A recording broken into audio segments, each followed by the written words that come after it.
Well, in this session we are going to talk about inverse trigonometric functions.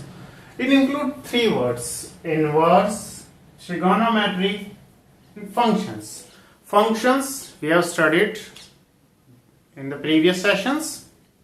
Trigonometry, about trigonometric ratios we have studied in class 11th. We will have a recap first, then we will proceed, and how to find the inverse of a function that we know.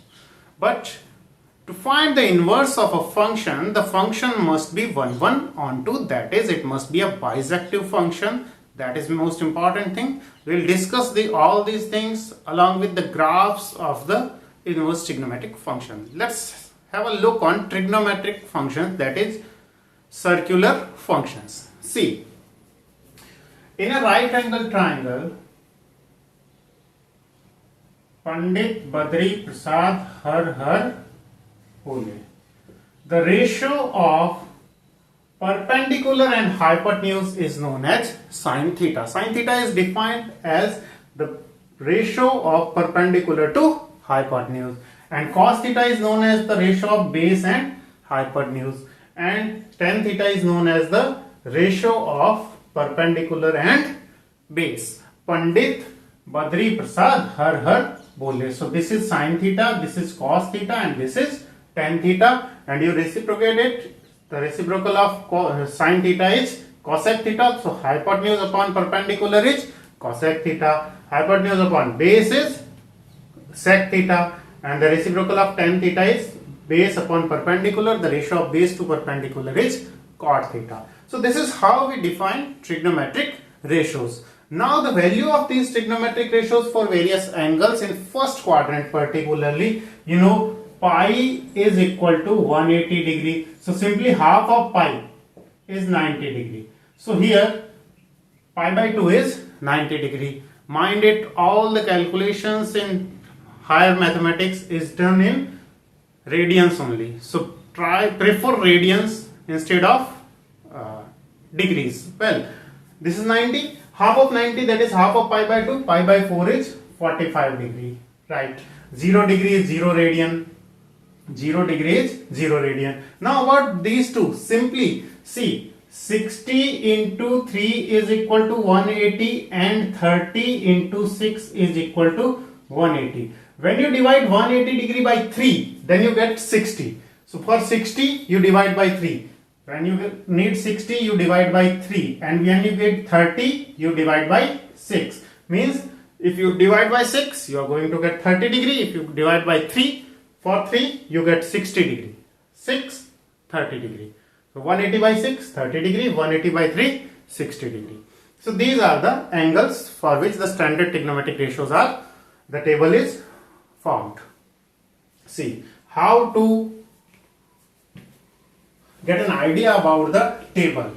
See, nothing to memorize. Please do not try to remember anything.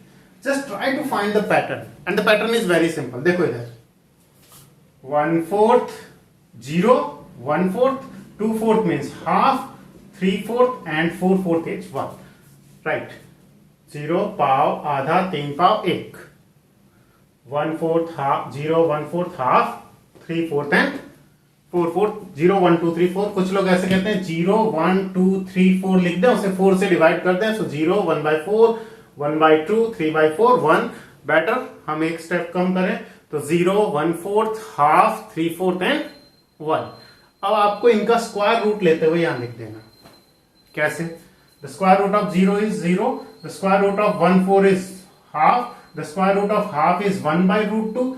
The square root of this is √3 upon 2. √3 upon 2. The square root of 1 is 1. So this is how write the values of sin theta. Nothing to remember. The pattern is very simple. 1/4, 0, 1/4, half, 3/4, 1. Take the square root and write.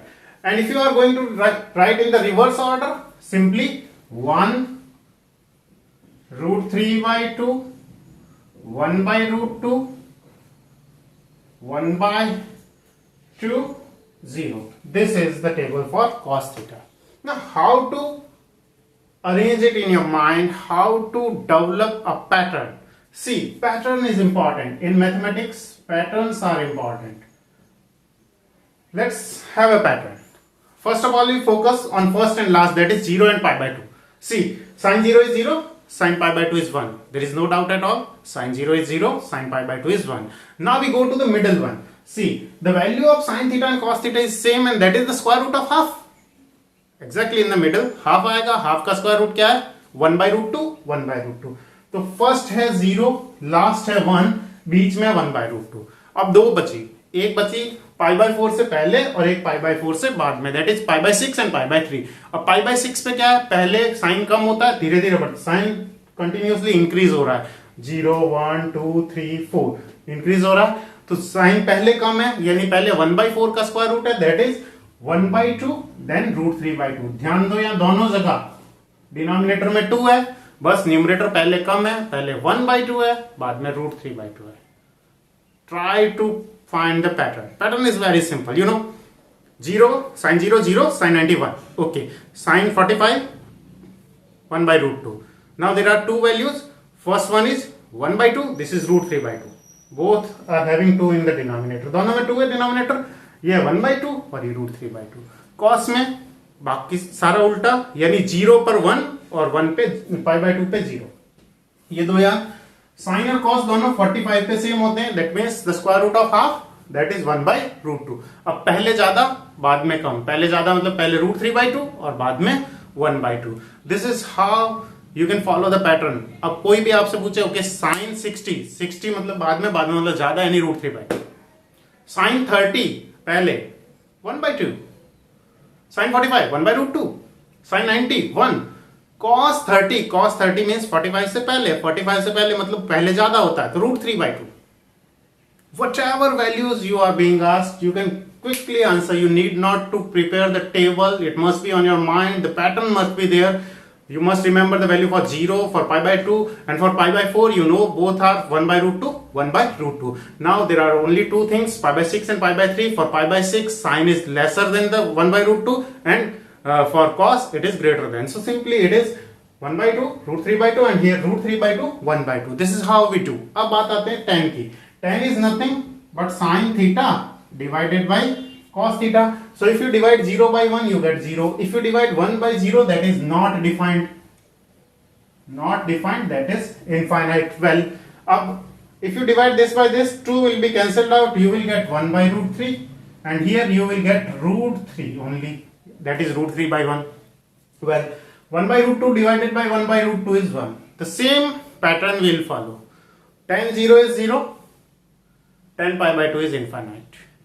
In the middle, tan pi by 4 is 1. Why it is 1? Because sine and cos are equal. So the ratio of sine and cos will be 1. Now there are only two values. Tan is continuously increasing function. Here it is 1 upon root 3, and here it is root 3. So this is how you can follow the pattern. Again, see, for sine 0 1, in the middle 1 by root 2. Before 1 by root 2 you have 1 by 2, after that root 3 by 2. In cos you have 1 0 1 by root 2. Before 1 by root 2 you have root 3 by 2, after that you have 1 by 2. In tan 0 infinite 1, 0 infinite 1. Now you have two values left, that is for pi by 6 it is 1 by root 3, and for pi by 3 it is root 3. That is how we do. Now just reciprocate tan theta, you will get cot theta. Just reciprocate cos theta, you will get sec theta, and just reciprocate sin theta, you will get cosec theta. How you will do? If somebody asks you what is the value of sec 45, for sec 45 you need the reciprocal of cos 45. Cos 45 middle, that is root 2. Cos 45 is root 2. The reciprocal of root 2 is 1 upon root 2. The reciprocal of 1 upon root 2 is 2. अब हम बात करते हैं sin theta का curve. y is equal to sin theta का curve. अभी sin theta कैसे बनेगा? sin 0 0 होता है और sin pi by 2 1 होता है. sin pi by 2 कितना होता है? 1. So this point is pi by 2 comma 1. और बीच में स्मूथ इस तरह से जाएगा, अपने फिजिक्स में भी पढ़ा होगा. इस तरह से ये वेव्स बनेंगी, और इस साइड माइनस पाई बाय 2 पे minus and up by plus. So this is the graph of y is equal to से sin x. अब y is equal to sin x का ये ग्राफ है. सबसे पहले चेक करते हैं क्या ये फंक्शन है, फंक्शन है या नहीं। इसको चेक करने के लिए हम वर्टिकल लाइन टेस्ट करते हैं। वर्टिकल लाइन अगर कर्व को एक से ज्यादा पॉइंट पर ना कट करे कहीं भी, इसका मतलब वो फंक्शन है, यानी x की एक वैल्यू पे y की एक ही वैल्यू आ रही है। कहीं ऐसा नहीं हो रहा कि x की एक पर्टिकुलर वैल्यू पे y 2 आ रहा है। इसका मतलब हर एक इनपुट के लिए कोई ना कोई y है।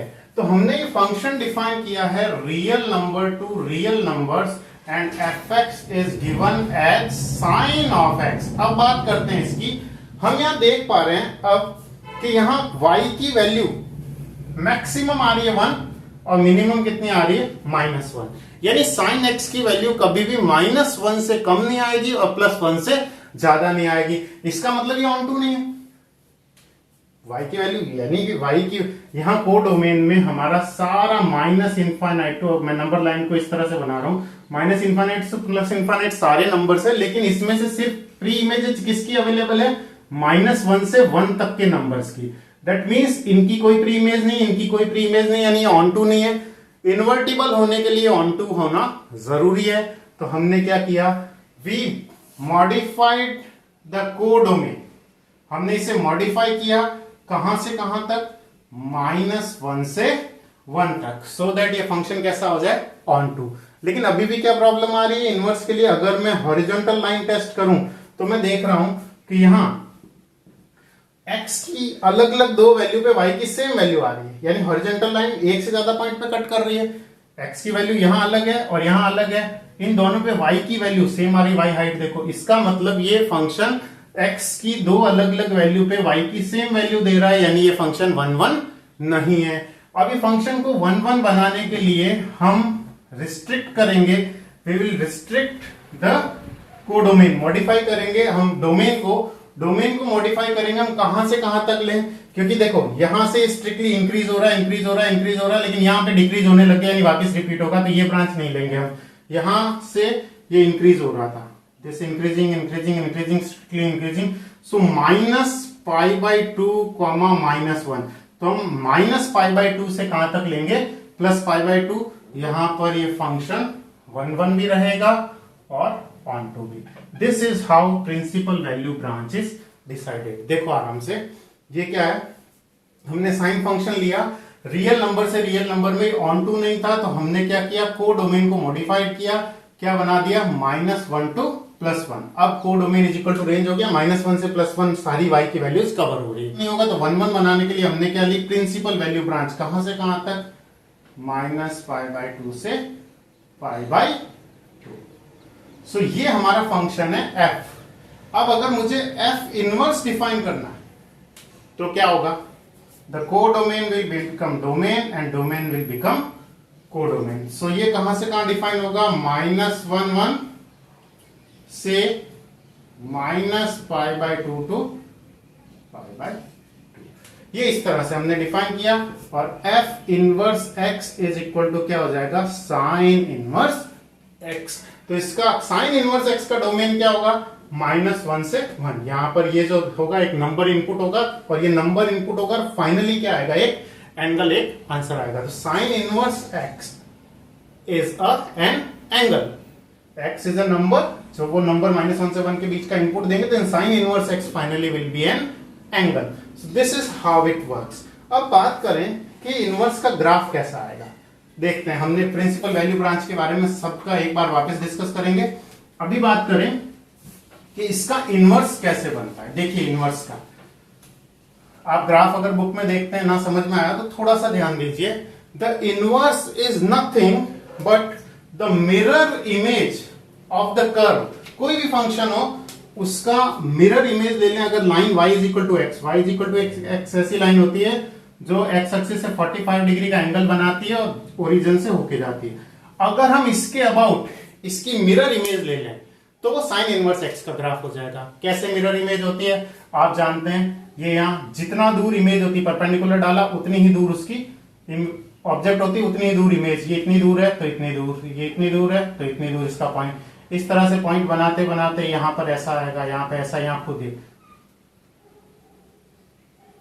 तो ये इसकी मिरर इमेज आ गई in the line y is equal to x. दुनिया के किसी भी फंक्शन की का इनवर्स निकालने के लिए आप उस कर्व का क्या करना है, y is equal to x को एक लाइन मिरर मानते हुए उसका क्या ले लेना हमें, इमेज।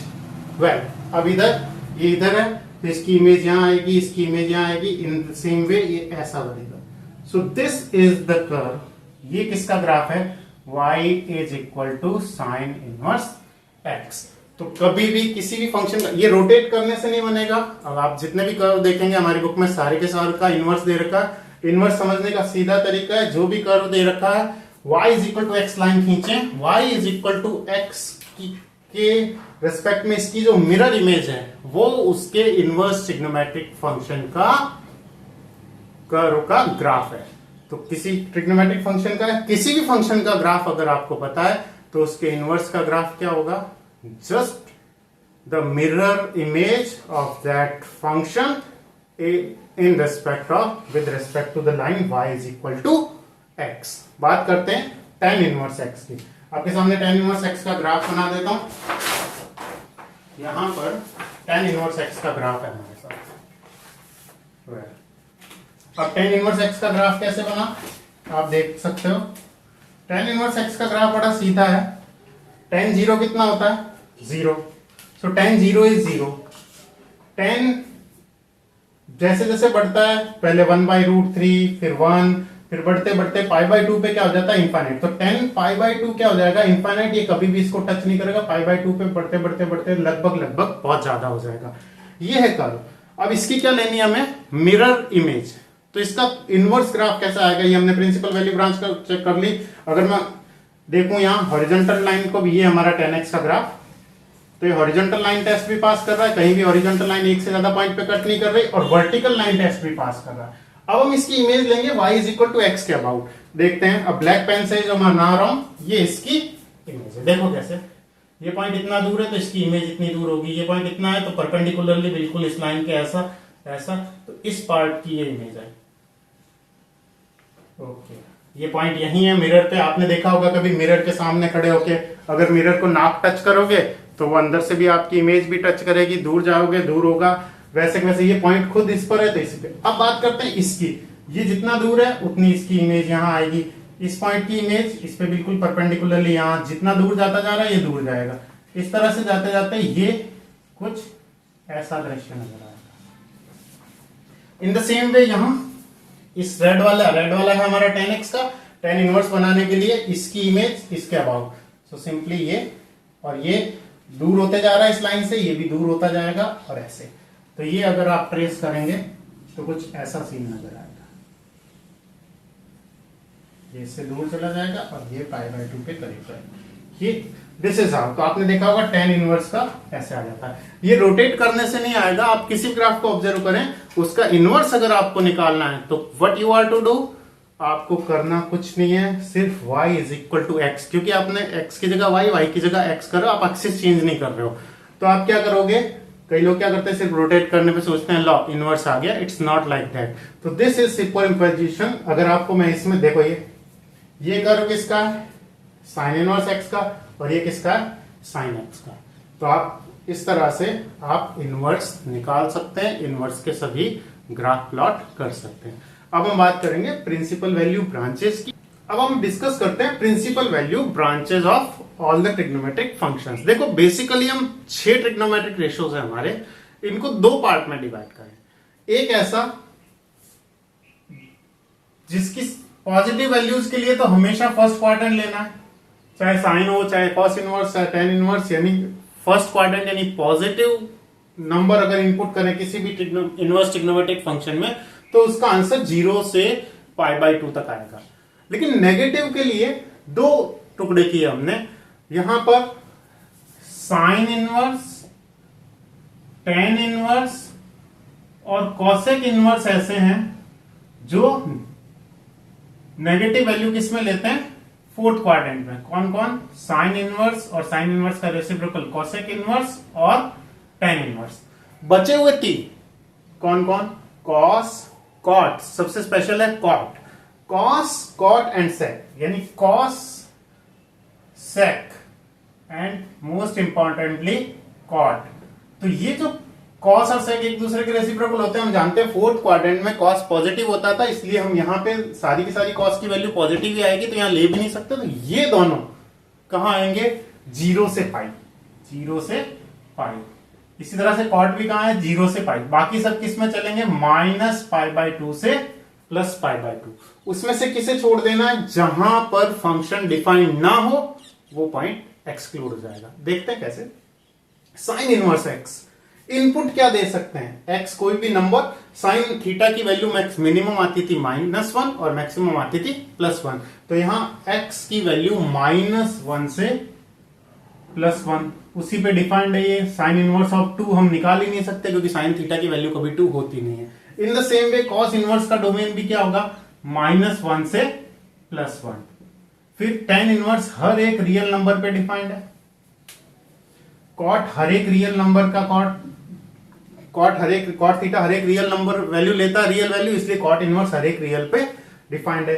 सेक जो होगा वो सारे रियल नंबर में से -1 से 1 के बीच का इंटरवल नहीं होगा। कॉस का रेसिप्रोकल होता है, कॉस -1 से 1 के बीच में होता है, तो इसका रेसिप्रोकल कभी भी -1 से 1 के बीच में नहीं होगा, वो -1 से छोटा या +1 से बड़ा होगा। In the same way cosec की भी यही है। तो इसमें कोई विशेष बात नहीं, इस पे ज्यादा क्वेश्चन, मेन फोकस करना प्रिंसिपल वैल्यू ब्रांच है, रेंज। इसका फाइनल आंसर कितना आता है ध्यान दीजिए। हम बात करें हमारे 3 फंक्शन साइन, tan और कॉसेक, ये चलेंगे -π/2 से +π/2। लेकिन बीच में जहां भी ये फंक्शन डिफाइंड नहीं है, -π/2 से +π/2 तक अगर कोई फंक्शन डिफाइंड नहीं, जैसे tan π/2 इनफाइनाइट होता है, जहां भी इनफाइनाइट हो रहा है बस उस पॉइंट को छोड़ देना, अदरवाइज सीधा लिख देना fourth quadrant to first quadrant, that is -π/2 to +π/2 including those. और अगर π/2 पर खुद इनफाइनाइट है तो वी कैन नॉट इंक्लूड, हम कौन सा ब्रैकेट लगाएंगे? पैरेंथेसिस लगाएंगे। अगर π/2 इंक्लूड है तो हम क्या लगाएंगे? Square bracket. देखते हैं साइन -π/2 से लेकर π/2, -π/2 पे -1 होता है, +π/2 पे +1 होता है, मतलब डिफाइंड है, सभी जगह 0 पे 0 होता है। बात करें tan की, tan हमें पता है -π/2 टू +π/2। प्रॉब्लम क्या है? tan -π/2 माइनस इनफाइनाइट होता है, मतलब ये पॉइंट इंक्लूड नहीं कर सकते, इसलिए हम क्या लगाएंगे? Parenthesis open interval. ये पॉइंट शामिल नहीं, इन दोनों के बीच के सारे पॉइंट शामिल है। कॉसेक, कॉसेक में भी -π/2 से π/2। सबसे पहले विचार करते हैं π/2 पे कितना होता है कॉसेक? -π/2 पे -1 और +π/2 पे +1, तो यहां पे डिफाइंड है। तो प्रॉब्लम कहां आ रही है? जहां पर साइन थीटा की वैल्यू 0 होगी उसका रेसिप्रोकल डिफाइंड नहीं होगा, यानी कॉसेक डिफाइंड। साइन कब 0 होता है? इन दोनों के बीच में 0 पे। तो इस पूरे इंटरवल में से, ये पूरा इंटरवल लिया, लेकिन इसमें से किसको? एक सिंगलटन सेट, सिर्फ किसको छोड़ दिया हमने? 0 को। This is how principal value branches are decided. देखो ये 3 है, साइन, tan, कॉस। ये कहां से कहां जाएगी? -π/2 से +π/2। tan में हमने क्या किया? एक्सट्रीम वैल्यूज को छोड़ दिया क्योंकि यहाँ पे डिफाइंड नहीं है। साइन पूरी जगह डिफाइंड है, कॉसेक में -π/2 से +π/2 सब वैल्यूज लेता है, लेकिन 0 पे क्या हो जाएगा? इनफाइनाइट, यानी नॉट डिफाइंड। अब बात करते हैं बचे हुए 3। बचे हुए 3 है 0 से पाई। अब 0 से पाई लिखना है। अब आपको सोचना 0 पे अगर डिफाइंड नहीं है तो हम उसको इंक्लूड नहीं करेंगे, छोटा ब्रैकेट लगा देंगे, ओपन इंटरवल। अगर 0 पे डिफाइंड है तो हम क्या कर देंगे? Close interval. इसी तरह से पाई पे बीच में एक ही पॉइंट पे प्रॉब्लम आएगी, π/2 पे अगर कभी आएगी तो हम चेक करेंगे। देखते हैं कैसे। कॉस सभी जगह डिफाइन होता है, बिना सोचे सीधा फर्स्ट क्वाड्रेंट से लेके सेकंड क्वाड्रेंट, यानी 0 से पाई लिख देना पूरा, 0 से पाई। बात करते हैं कॉट। कॉट कहीं पे इनफाइनाइट होता है? बिल्कुल होता है। जहां भी tan 0 होता है वहां कॉट इनफाइनाइट होता है। तो tan 0 पे 0 होता है और पाई पे भी 0 होता है। तो प्रॉब्लम क्या है कॉट इनवर्स में? कि 0 भी शामिल नहीं कर सकते और पाई भी शामिल नहीं कर सकते। π/2, कॉट π/2 0 होता है, कोई प्रॉब्लम नहीं। यहां बात करते हैं -0 से लेके पाई तक कहां पे सेक डिफाइन नहीं होगा? जहां भी cos 0 होता है। cos 0 पे, cos सिर्फ π/2 पे 0 होता है, 0 से पाई के बीच में। तो 0 से पाई सारा लिया, सिर्फ किसको छोड़ दिया? π/2 सिंगलटन सेट। देखो फिर से हमने 2 पार्ट की, साइन, tan, कॉसेक। कम शब्दों में समझो, ये फोर्थ क्वाड्रेंट से लेके फर्स्ट क्वाड्रेंट। पॉजिटिव वैल्यू हमेशा यहां कवर हो जाएगी, नेगेटिव वैल्यू के लिए हमें जाना पड़ेगा फोर्थ क्वाड्रेंट में, मतलब -π/2 से +π/2 जाना है। साइन में कोई प्रॉब्लम नहीं, फुल सभी जगह डिफाइंड है। tan हमें पता है π/2 और -π/2 पे इनफाइनाइट हो जाता है, इसलिए ऐसा ब्रैकेट ना लगा के tan में हमने ओपन इंटरवल लगाया। फिर हम बात करें कोसेक की। कोसेक हमें पता है माइनस पाई बाय टू से पाई बाय टू सब जगह डिफाइन है, सिर्फ वहां डिफाइन नहीं है जहां साइन जीरो हो जाए। साइन जीरो कहां होता है? जीरो पे, इसलिए जीरो को छोड़ दिया। अब बचे तीन, कौन कौन से? कॉस, कॉस का रेसिप्रोकल सेक, और सबसे इंपॉर्टेंट कॉट। अब ये सारे क्या होते हैं? जीरो से पाई, जीरो से पाई। तो लिखना जीरो से पाई है। अगर मैं बात करूं किसकी? कॉस की, तो कॉस में कोई प्रॉब्लम ही नहीं है, कहीं भी इनफाइनाइट नहीं होता है, तो पूरा जीरो से पाई। अब मैं बात करूं अगर कॉस के बाद में सेक इनवर्स, सेक इनवर्स वहां जीरो से पाई के बीच में या जीरो या पाई पे कहां पर नहीं है डिफाइंड। कॉस जीरो तो वन होता है, कॉस पाई माइनस वन होता है, कोई प्रॉब्लम नहीं। प्रॉब्लम का आएगी पाई बाय टू पे, जहां पे भी ये एक पार्ट पूरा हो रहा है, एक क्वाड्रेंट, या तो जीरो पे प्रॉब्लम होगी या पाई पे या पाई बाय टू पे। तो जीरो से पाई तो सब अलाउड है, लेकिन इसमें पाई बाय टू अलाउड नहीं है। अब बचा सिर्फ कॉट, तो कॉट इनवर्स लेना है जीरो से पाई। अब जीरो से पाई, क्या कॉट जीरो डिफाइंड है? कॉट जीरो कितना होता है? tan जीरो का रेसिप्रोकल इनफाइनाइट, डिफाइंड नहीं है, तो भूल जाओ, भूल जाओ।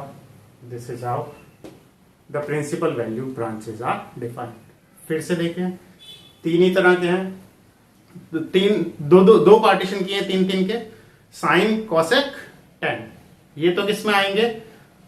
फोर्थ क्वाड्रेंट से फर्स्ट क्वाड्रेंट। सिर्फ माइनस पाई बाय टू से प्लस पाई बाय टू के बीच में वो हमें पॉइंट छोड़ देने जहां पे वो फंक्शन डिफाइंड नहीं था।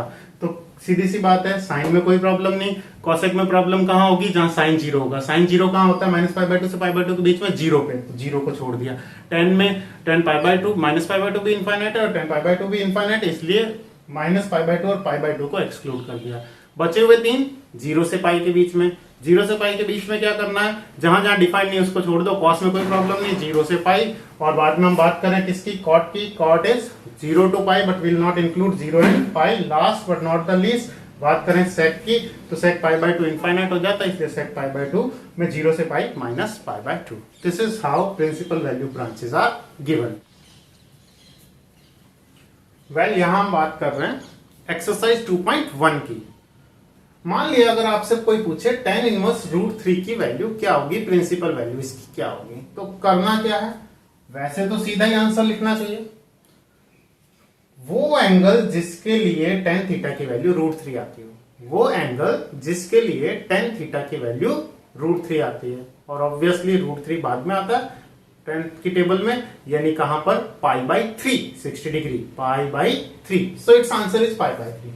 ये माना ये थीटा के बराबर है और बाद में पता लगेगा थीटा पाई बाई 3। इसको लिख के ऐसे भी दिखाते हैं कई लोग, हम ऐसे नहीं लिखेंगे, लेकिन एक क्वेश्चन समझने के लिए दोनों तरफ का tan लें, तो tan of tan inverse root 3 is equal to tan theta. तो ऐसा नहीं कि ट्रांसपोज हो रहा है tan इनवर्स, ऐसा नहीं है।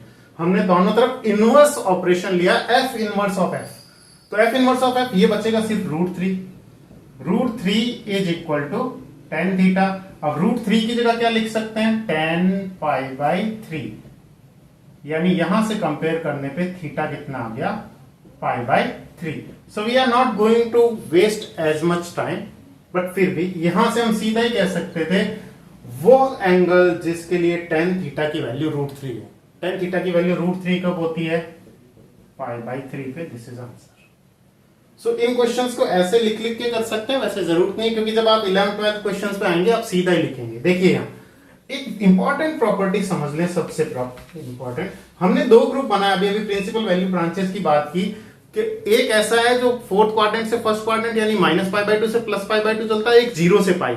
जीरो से पाई वाले जितने भी है कौन कौन है? कॉस, सेक और cot. Cos inverse, sec inverse और कॉट इनवर्स। इसमें कभी भी माइनस एक्स हो, कॉस इनवर्स माइनस एक्स हो, तो कैसे आएगा वो? Pi minus cos inverse, pi minus sec inverse, pi minus sec inverse, और कॉट इनवर्स में पाई माइनस कॉट इनवर्स। बाकी के जो तीन है, जो माइनस पाई बाय टू से प्लस पाई बाय टू, उसमें सिंपली क्या आ जाएगा? माइनस बार आ जाएगा। Is it clear? Sine inverse minus x minus bar, cosec inverse minus tan inverse minus x minus tan inverse minus x, sorry, is equal to tan inverse minus x. तो sine, cosec और tan में simply minus bar आ जाएगा, cos, sec और cot में क्या होगा? Pi minus आएगा। तो सबसे पहले फोकस करते हैं किस में माइनस आ रहा है। कोई भी क्वेश्चन उठा लेते हैं, इसको क्या लिखेंगे? tan है, tan में क्या होगा हम जानते हैं इस ग्रुप में, तो सीधा सीधा माइनस बार आ जाएगा, माइनस का tan इनवर्स ऑफ रूट 3। वो थीटा जिसके लिए tan की वैल्यू रूट 3 आती हो, हमें पता है, माइनस तो पढ़ा ही है, पाई बाई बाद में नहीं, पाई बाई 3। और माइनस वाला ये। तो माइनस को सबसे पहले सॉल्व करेंगे। माइनस का क्या होगा, ये पाई minus cos inverse, pi minus cos inverse half. Cos के अंदर वो कौन सा एंगल जब टेबल में हाफ कब आता है, बाद में। कॉस के अंदर बाद में हाफ आता है, नहीं, पाई minus pi by 3 that is 2 pi by 3, that is answer. So this is tan inverse minus 1। Minus कैसे आएगा, 10 में सीधा सीधा माइनस बाहर, तो क्या होगा यहाँ माइनस ऑफ tan इनवर्स 1। 10 के अंदर 1 कब आता है, हमने टेबल डिस्कस की, पाई बाई 4 पे, minus pi by 4 is the answer. यहां पर सेक के अंदर 2 बाई रूट 3 सीधा लिख सकते हैं। सेक के अंदर 2 बाई रूट 3 तब आएगा जब कॉस के अंदर रूट 3 बाई 2 आए। कॉस के अंदर रूट 3 बाई 2 पहले यानी पाई बाई 6 पे आता है, तो सीधी सीधी इसकी वैल्यू आ गई पाई बाई 6। कुछ लोग इसे कॉस में चेंज करते हैं, कॉस इनवर्स ऑफ इसका रेसिप्रोकल। रेसिप्रोकल में चेंज करने से पहले माइनस जरूर हटा लेना, मैं एक क्वेश्चन अभी डिस्कस करूंगा। अब इस पे आ गए, कॉट के अंदर रूट 3 वैल्यू कब होती है, टेबल, हेलो, कॉट के अंदर रूट 3, कॉट के अंदर रूट 3 पहले होती है, कहां पर, पाई बाई 6 पे। माइनस कैसे हटेगा, pi minus cos inverse of 1 by root 2। अच्छा, कॉस के अंदर 1 बाई रूट 2 पाई बाई 4 पे आती है, तो पाई minus pi by 4। Pi minus pi by 4 कितना है, 3 पाई बाई 4। कोई भी क्वेश्चन, ये क्वेश्चन है, सबसे पहले माइनस का निपटारा करें, सबसे पहले माइनस हटाएं। क्या होगा ये, cosec inverse of minus root 2, सबसे पहले माइनस, माइनस बाहर आ जाएगा कॉसेक इनवर्स में, माइनस का cosec inverse of root 2। Cosec inverse के अंदर रूट 2 तब होगा जब साइन के अंदर इसका रेसिप्रोकल यानी 1 बाई रूट 2 होगा। 1 बाई रूट 2 यानी मिडिल में, यानी पाई बाई 4 पे, तो माइनस का pi by 4। This is how this exercise is done. कोई भी ले लो, कॉसेक इनवर्स 2, कॉसेक के अंदर 2 तब आएगा जब साइन के अंदर 1 बाई 2 आएगा। साइन के अंदर 1 बाई 2 पहले आता है, यानी पाई बाई 6 पे। कॉस के अंदर रूट 3 बाई 2 कब आता है, तो लिख के भी इज इक्वल टू थीटा करके भी दिखा सकते हैं, लेकिन जरूरत नहीं, क्योंकि यहाँ देखो, यहाँ आप theta theta theta pi Sai 3 दिन एंगल नहीं लेंगे, सीधा सॉल्व करेंगे। मैं इसको करता हूं, देखो, tan इनवर्स 1 नो प्रॉब्लम, पहले हम माइनस हटाते हैं जहां भी है। Cos inverse of minus half की जगह क्या लिखेंगे, पाई minus cos inverse half. Minus बाहर लीजिए, पाई माइनस हो गया, कॉस में क्या होगा, पाई minus cos inverse. Sine inverse में माइनस होता है तो क्या होता है, माइनस बाहर आ जाएगा, तो आ जाएगा माइनस का साइन इनवर्स हाफ। अब वही टेबल से वैल्यू, tan इनवर्स में 1 कब होता है, पाई बाई 4 पे, प्लस पाई माइनस कॉस के अंदर हाफ कब होता है, बाद में यानी पाई बाई 3 पे, माइनस प्लस माइनस माइनस हो जाएगा। साइन के अंदर हाफ कब होता है, शुरू में, यानी पाई बाई 6 पे। अब इसको सॉल्व करते हैं, ये आ जाएगा पाई बाई 4, पाई में से पाई बाई 3 गया तो 3 पाई में से 2 पाई गया तो 2 पाई by 3, 2 pi by 3 minus pi by 6। हम एलसीएम ले लेंगे 12 एलसीएम लिया, this is 3 pi, this is 4 2 जा 8 pi minus 2 pi, so 8 and 3 11, 11 minus 2 is 9 pi by 12, 9 pi by 12, 3 की टेबल से कैंसिल हुआ तो 3 pi by 4 is the answer. In the same way, इसकी बात करें, cos के अंदर हाफ वैल्यू कब होती है जी, सीधी सीधी बात है, पाई बाई 3 पे, 60 डिग्री पे, प्लस 2 टाइम्स ऑफ साइन के अंदर हाफ कब होती है, 30 डिग्री पे, यानी पाई बाई 6 पे। अब इसको सॉल्व किया तो ये पाई बाई 3 प्लस 2 से 6 कैंसिल हुआ तो पाई बाई 3, पाई बाई 3 को जोड़ा, 3 LCM, pi plus pi is 2 pi by 3। अब बात करते हैं इसकी, कर लें, कॉस के अंदर रूट 3 बाई 2 वैल्यू कब होती है, पहले, यानी पाई बाई 6 पे। ये माइनस पहले बार लिया तो माइनस का साइन इनवर्स 1 बाई 2। साइन के अंदर 1 बाई 2 वैल्यू कब होती है, सीधी सी बात है, साइन के अंदर वैल्यू 1 बाई 2 होती है पाई बाई 6 पे, तो माइनस पड़ा, इसकी जगह पाई बाई 6। अब ये सारे क्वेश्चन हो गए। ये है प्रिंसिपल वैल्यू ब्रांच से रिलेटेड क्वेश्चन, इसमें भी कोई प्रॉब्लम नहीं है। tan इनवर्स रूट 3 क्या है, tan के अंदर पाई बाई 3 पे होती है, माइनस, माइनस कैसे हटेगा, ये माइनस, इसको लिखेंगे ब्रैकेट में पाई माइनस सेक इनवर्स 2। अब बात करते हैं pi by 3 minus pi minus sec के अंदर 2 कब होगा, जब कॉस के अंदर उसका रेसिप्रोकल 1 बाई 2 होगा।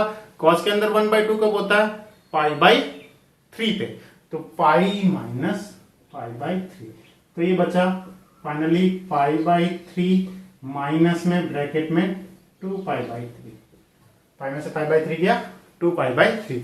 अब पाई में से 2 पाई बाई 3 बचेगा तो फाइनली जाएगा माइनस का पाई बाई 3, 3 एलसीएम ले लेंगे, 1 pi minus 2 pi is minus pi by 3 is the answer.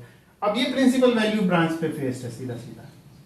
Sine inverse x अगर वाई हो तो बताओ वाई कहां से कहां तक होगा, साइन इनवर्स एक्स, तो यहां पर एक नंबर देंगे और फाइनली एक एंगल आएगा। साइन कहां से कहां के बीच में होता है, पूरा -π/2 से +π/2 को इंक्लूड करता हुआ, -π/2 से लेकर +π/2 इंक्लूड, यानी ये इक्वल भी लगेगा, तो -π/2 से +π/2, यही प्रिंसिपल वैल्यू ब्रांच है। अगर इसकी जगह क्वेश्चन 13 को मैं थोड़ा चेंज कर रहा हूं, अगर वो लिखता पर्टिकुलरली, मान लो वो लिखता cot इनवर्स x अगर y है, तो बताओ y क्या हो सकता है, यानी cot इनवर्स x की रेंज क्या है, cot इनवर्स x का आंसर यानी y कहां आ रहा है।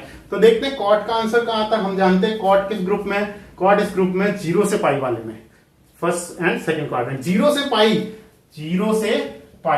क्या 0 पे cot डिफाइन है, cot 0 इनफाइनाइट होता है, डिफाइन नहीं है तो ये छोड़ दिया, पाई पे भी डिफाइन नहीं है, ये दिस इज।